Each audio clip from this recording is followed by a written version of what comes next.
Well, good afternoon, everyone, and welcome back to our 2:30 update. Our battle against this pandemic has been waged on two fronts. The first is what most immediately comes to mind, and that's protecting the health and safety of our communities. But the second front is also critical: mitigation of the economic impacts of this pandemic on our residents and on the small businesses who employ them. I've directed my staff and agency directors to do everything in our power to help our residents who are hurting. That includes directing tens of millions of dollars to support our small businesses and offering sales tax payment delays where we can. Supporting individuals and families who rent their homes by banning residential evictions. Delaying income tax filings until July. Increasing and expediting unemployment eligibility, and expanding Medicaid coverage. There are countless people in our state agencies who are working behind the scenes day and night, 7 days a week, to find every possible mechanism to support our working families. They will not stop until this virus is defeated. Let me take a moment to highlight the work of one of those groups of public servants, the women and men of the Illinois Department of Financial and Professional Regulation, which has played a key role in so many of our efforts to soften this virus's financial impact. We've paused the repossession of vehicles. We've asked the three major national credit bureaus to refrain from negative credit reporting at this time. We've assisted state credit unions and banks in navigating the distribution of U.S. Small Business Administration loans. We've urged those same institutions to offer payment forbearances and waive late fees. And we've called on mortgage lenders, servicers, and banks to grant 90-day mortgage forbearances. That ongoing work brings us to today's announcement. The Federal CARES Act provided much-needed relief for those with federal student loans who are struggling as a result of the COVID-19 pandemic, including automatic suspension of monthly payments and interest and halting involuntary collection activity until September 30th of 2020. But that federal action left out the millions of people nationwide who are repaying private and non-federal student loans. These are people just as affected by the financial turmoil of this pandemic as their counterparts who are covered by the CARES Act. I'm happy to announce today that, as of today, nearly 140,000 more student loan borrowers in Illinois will now get relief. IDEH has worked tirelessly to secure loan relief options with 20 student loan servicers, allowing borrowers to request a 90-day forbearance, waived late fees, no negative credit reporting, the pause of debt collection lawsuits for 90 days, and enrollment in other borrower assistance programs. These servicers include Navient, Nelnet, Ed Financial, LendKey Technologies, Upstart, Mohila, and others. IDEH worked with other jurisdictions to create this multi-state agreement, which was negotiated to include borrowers in Illinois, California, Colorado, Connecticut, Massachusetts, New Jersey, Vermont, Virginia, and Washington State. Impacted borrowers can immediately contact their loan provider to get relief with these new options. This is new, so even the lenders are getting up to speed on this. So if for any reason a borrower experiences trouble securing the agreed upon relief from their provider, you should reach out to the IDEH Division of Banking, the Office of the Illinois Attorney General, or the U.S. Consumer Financial Protection Bureau. Contact information for all three of those enforcement agencies is available on our COVID-19 website, and that's coronavirus.illinois.gov. I'm so proud today to share another critical update from another of our agencies, and that's the Department of Human Services. Illinois requested an expansion of benefits to help put additional food on the table for all Illinois SNAP households with school-aged children, more than 300,000 in all. And that expansion has now been approved, delivering an additional $112 million in food assistance to children across the state, with distribution that began yesterday, April the 20th. For families already receiving SNAP benefits, this increased assistance will be automatically added to Family Link cards. There's no need for you to call or visit an office. Households with school-aged children who are eligible for free or reduced meals when school is in session but do not currently receive SNAP benefits will be able to submit a simplified application for this assistance soon. And I'll be able to provide more information on that process in the coming days. No child should ever have to worry about where their next meal is coming from. And that's been a goal of my administration before this pandemic, and it's more important than ever right now. This change will make a real difference for 300,000 Illinois households who will have a little less to worry about when they go to the grocery store. I want to applaud our team at DHS who are doing whatever is necessary to get Illinois families through this COVID-19 crisis. So I want to thank everybody that's here today, and now I'll turn it over to Dr. Ngozi Ezike for today's medical update. Doctor.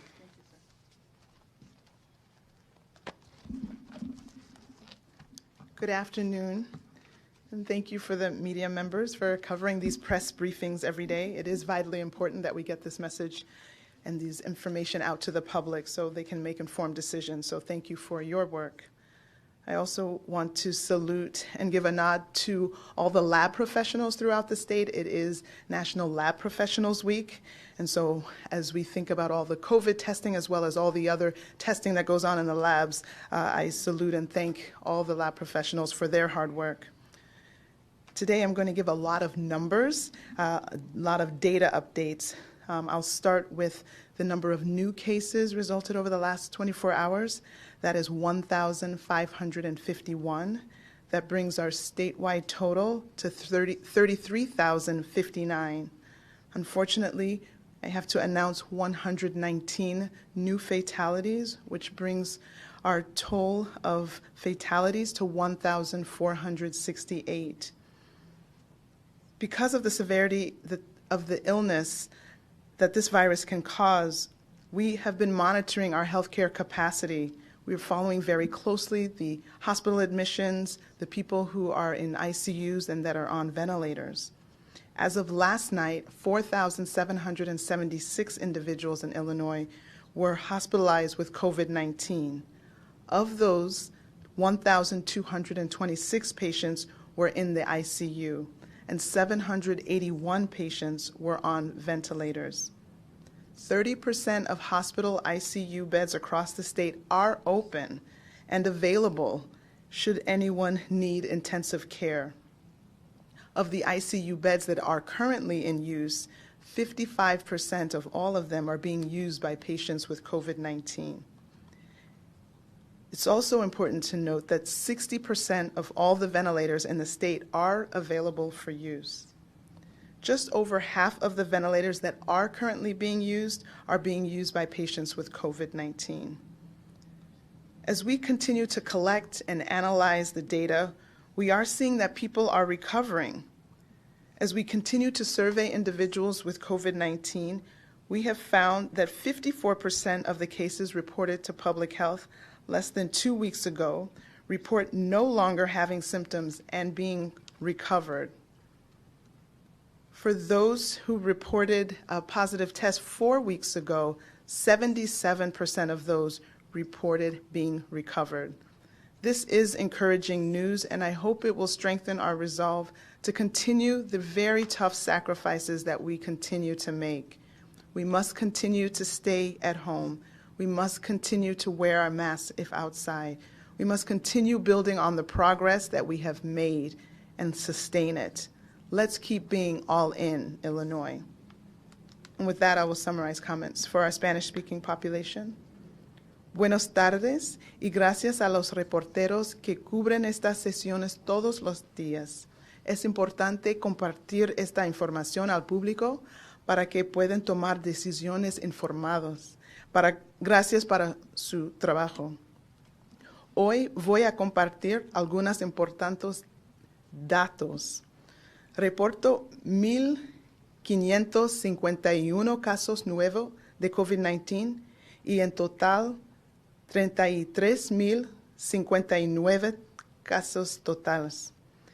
Y con gran tristeza, reporto 119 nuevas muertes. En total, 1,468 muertes en el estado. Este virus puede causar graves enfermedades y tenemos que controlar nuestra capacidad en los hospitales. Desde anoche se informó que 4,776 personas en Illinois fueron hospitalizados con COVID-19. De ellos, 1,226 pacientes estaban en la ICU y 781 pacientes estaban en ventiladores. El 30% de las camas de ICU en todo el estado están abiertas y disponibles para personas que necesitan cuidados intensivos. De las camas de ICU que se utilizan, el 55% son pacientes con COVID-19.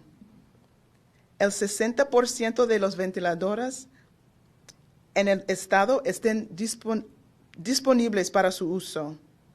Un poco más de la mitad de los ventiladores que se utilizan son utilizados por pacientes con COVID-19. Sin embargo, a medida que continuamos colectando y analizando los datos, estamos viendo que las personas se están recuperando, aunque está tardando un poco más. También continuamos encuestando a personas con COVID-19. Hemos encontrado que el 54% de los casos reportados menos de 2 semanas informan que ya no tienen síntomas y se sienten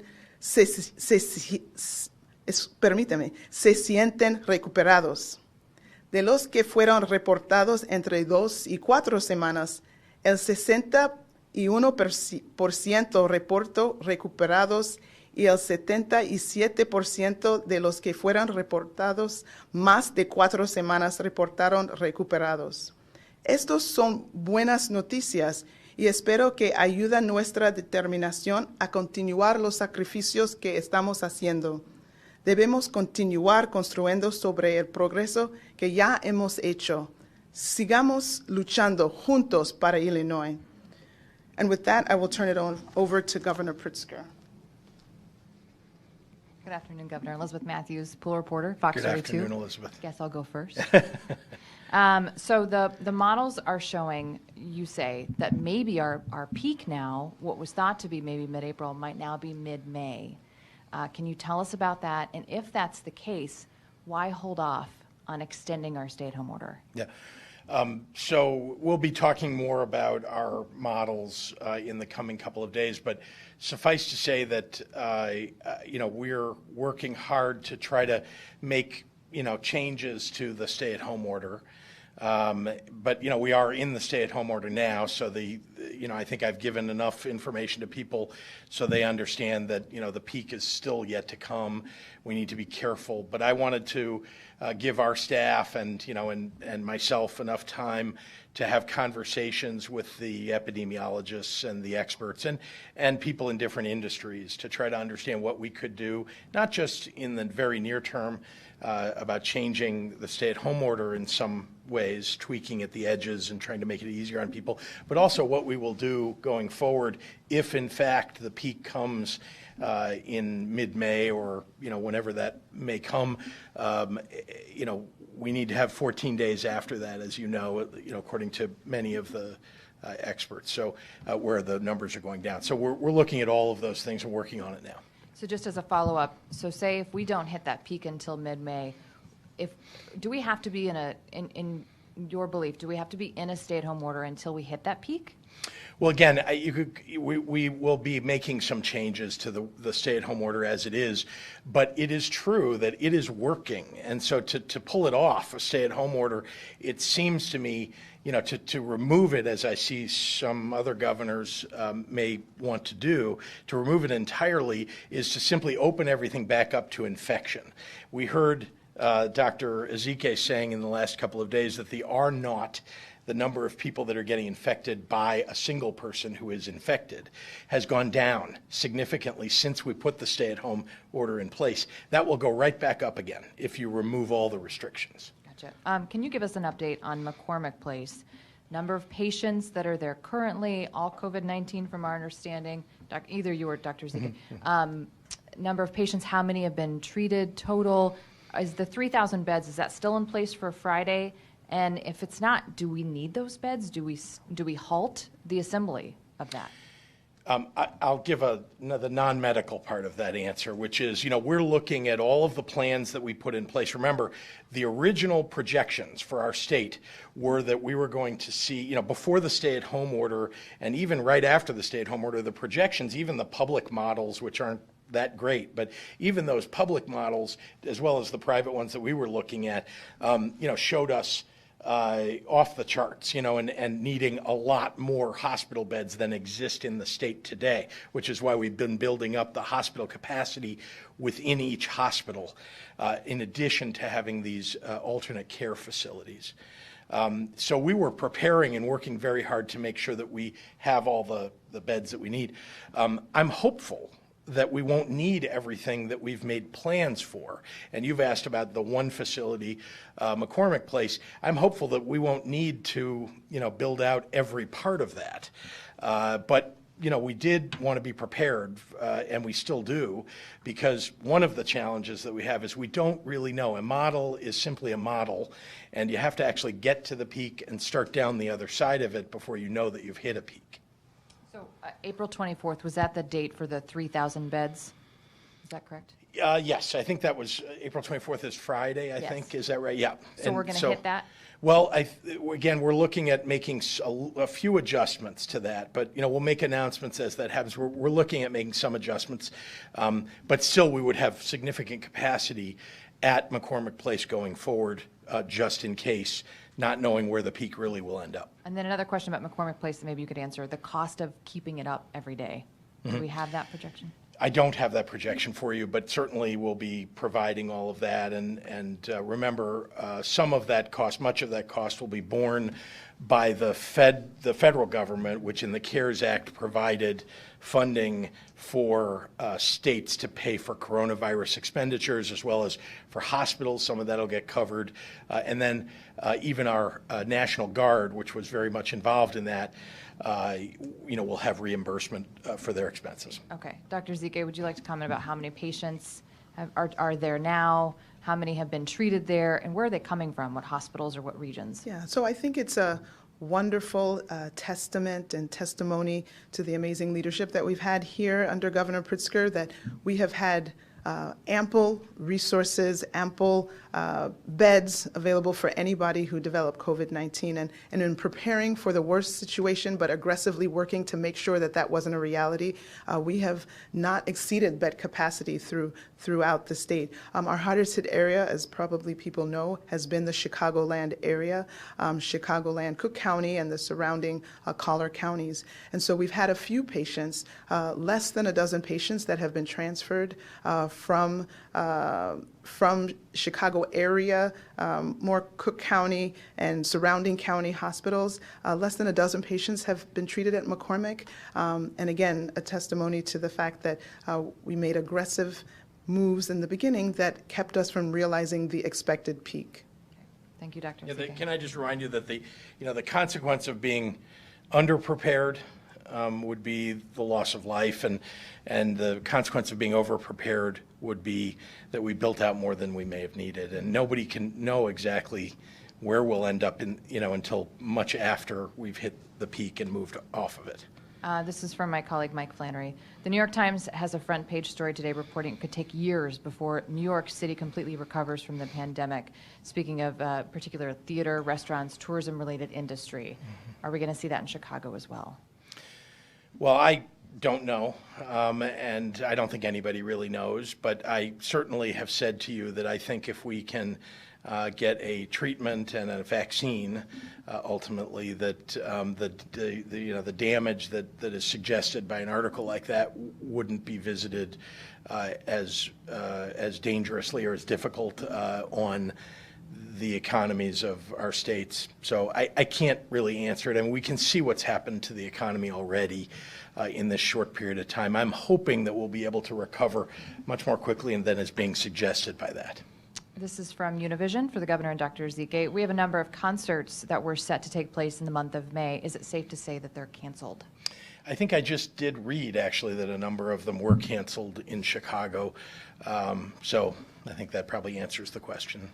From Eric Hong with ABC7, even as you begin to reopen businesses on May 1st, are there enough hand sanitizers, cleansers for a lot of these businesses, especially small mom and pop places? Large companies can't even get their hands on enough hand sanitizers and cleansers. Is there enough of that type of material to be able to help businesses reopen? Yeah, so I want to caution that I don't think there's going to be some mass opening of lots and lots and lots of businesses on May 1, but to the point, do we have enough hand sanitizer or dispensers?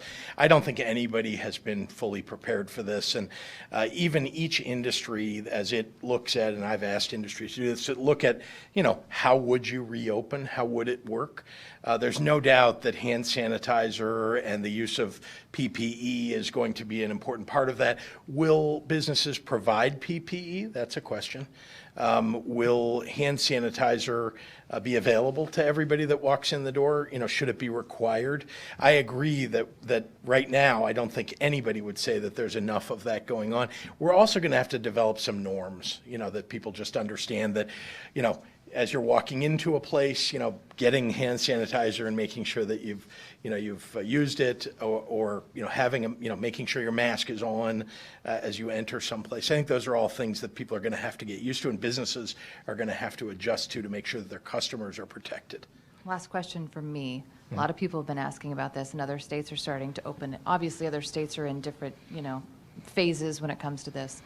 Golf courses. People are so anxious just to get out on the green, to be outside. Golf courses, maybe you could do it in a socially distant kind of way. Is there any talk about opening up those type of sectors when we go into that? Does that all kind of come into your decision making? Yeah, we're looking at lots of things like that. We understand summer is different than what we've had up to now, which has been colder weather. We want to consider all of those things. That's just one of the many, many things that we've tried to take into consideration. But I do want to remind everybody that, once again, we have bent the curve because we have had a stay-at-home order. And so the fact of a stay-at-home order in general being a very positive thing, before we ever have enough testing, because there isn't enough testing and there won't be for some time, to really open everything up. And the fact that we're going to need, a whole lot more, means we have to leave things, still in a place that seems, not normal to everybody and won't be for some time. But we're going to work hard to make it more normal and make it easier for people. And certainly we want people to be able to get outside and enjoy themselves. Okay, Thank you very much, Elizabeth. Go to questions from reporters online. Shia from Politico asks, we see Senate President Harman has asked for financial aid from Congress. To what extent are you asking for financial help, lobbying Congress members, talking on the phone? How many people are assigned to these tasks? Well, I don't think there's anything that can be more effective than a governor calling another state governor and talking to them about reaching out to their delegations.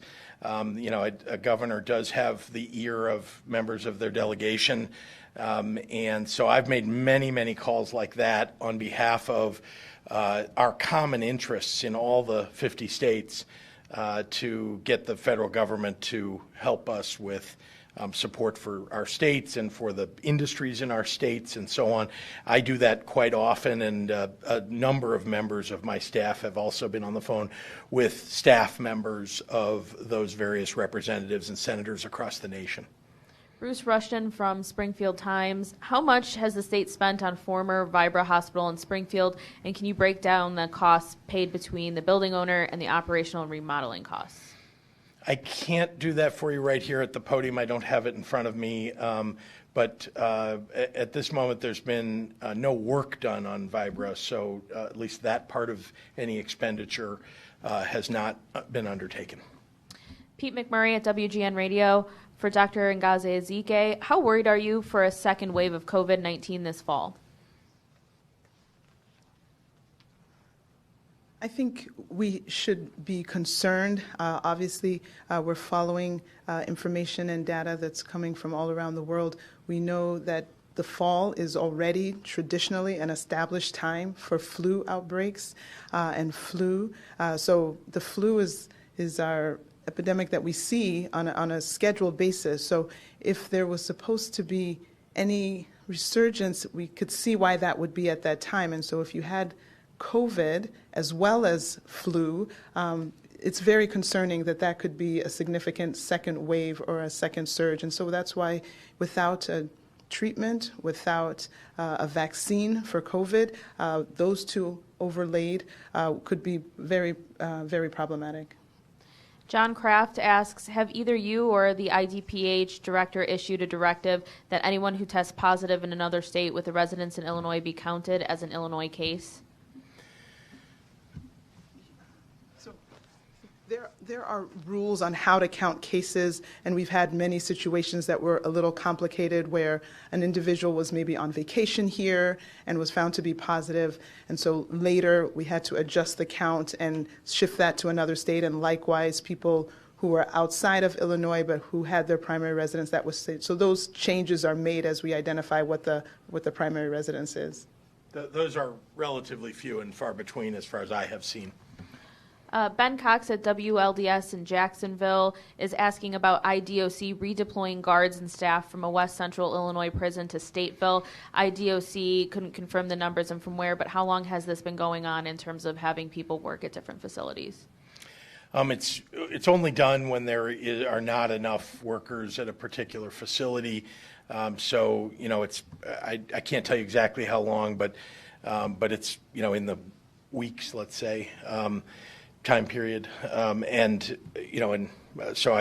we want to make sure that everybody is safe in each of these facilities, and that's one of the reasons that we've made sure that we have enough staffing wherever it may be needed, because some staff end up needing to be quarantined or needing to stay home because they're ill. Jamie Monks at the Tribune says, you're predicting Illinois will reach its peak in mid-May. What models are you using to reach that conclusion?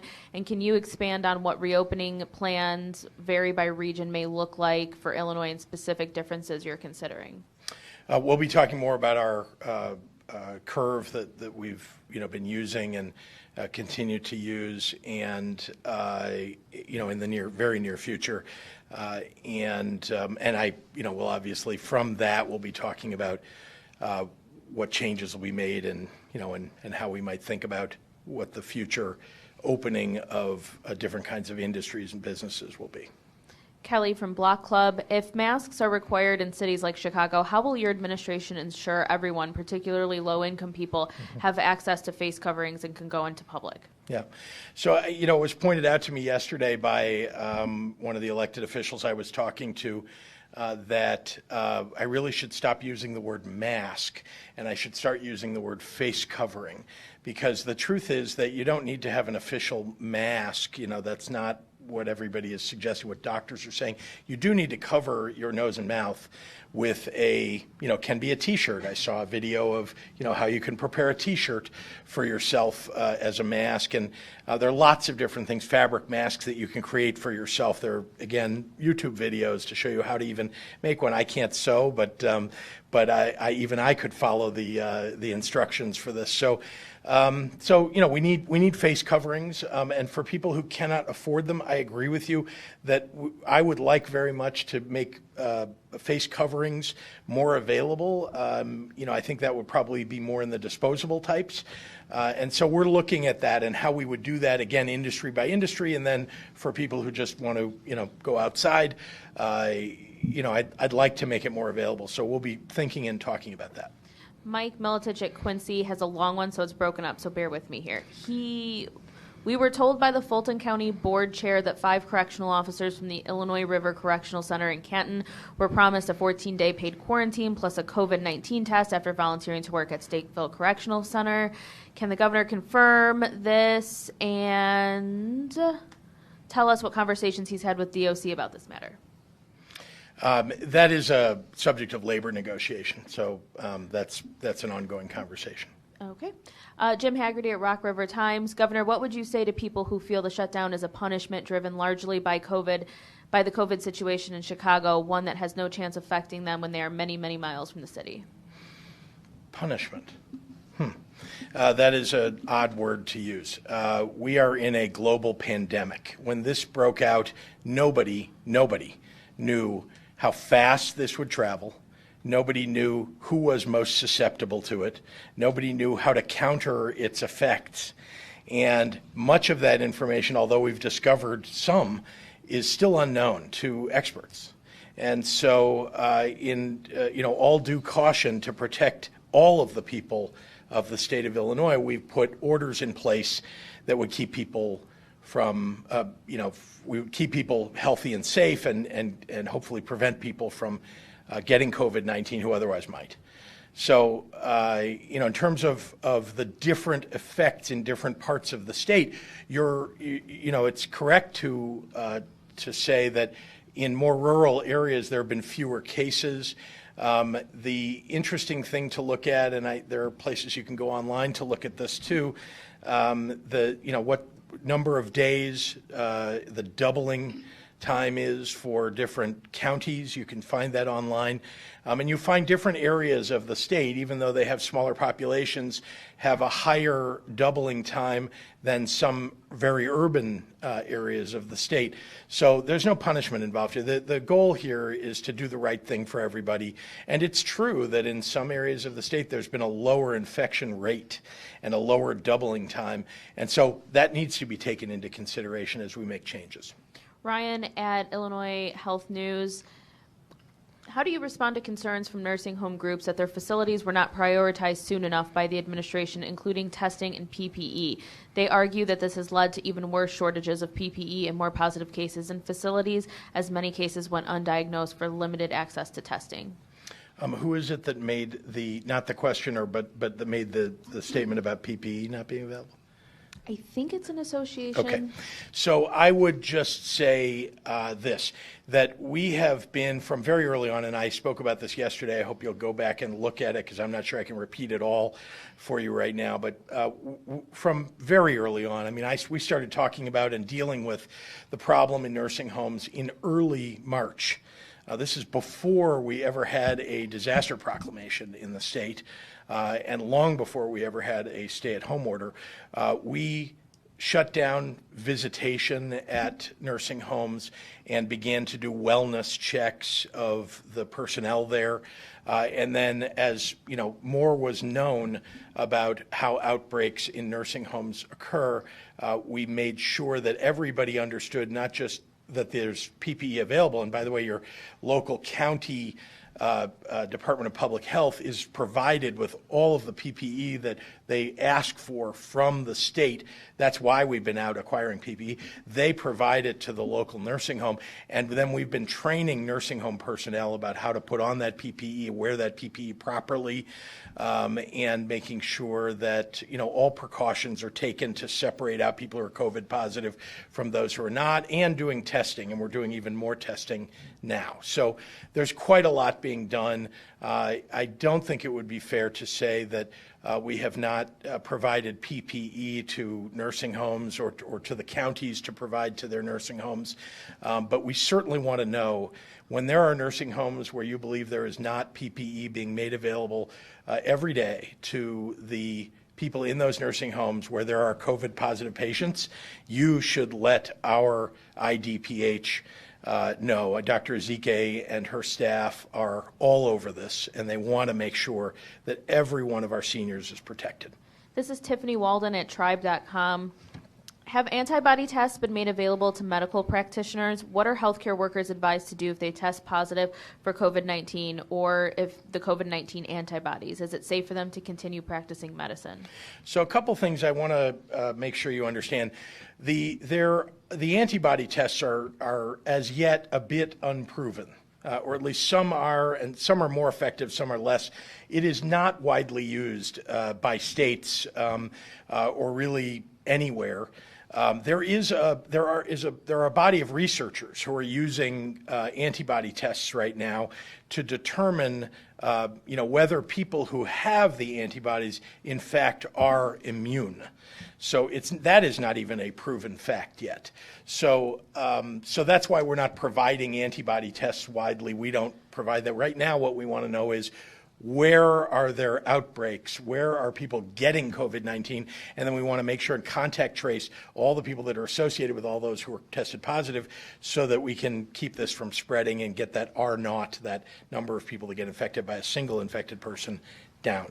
Dave McKinney at WBEZ. Governors in Georgia, Tennessee, South Carolina will let most businesses reopen May 1, even as COVID caseloads and deaths rise. Have you ruled that out here, and would you consider limiting travel to Illinois from these states?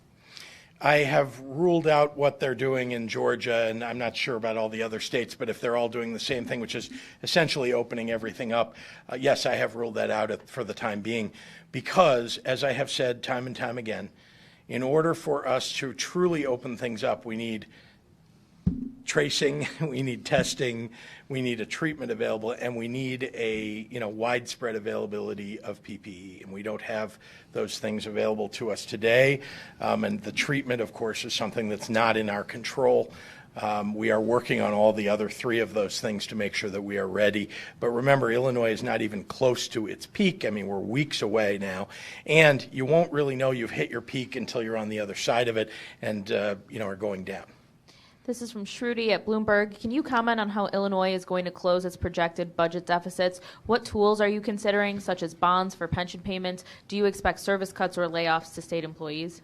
Well, some of that I hope will get answered by the federal government. The Congress is considering a package, as I understand, that would provide more aid to the states and local governments, and that will have a big impact on our decision-making with regard to our budget.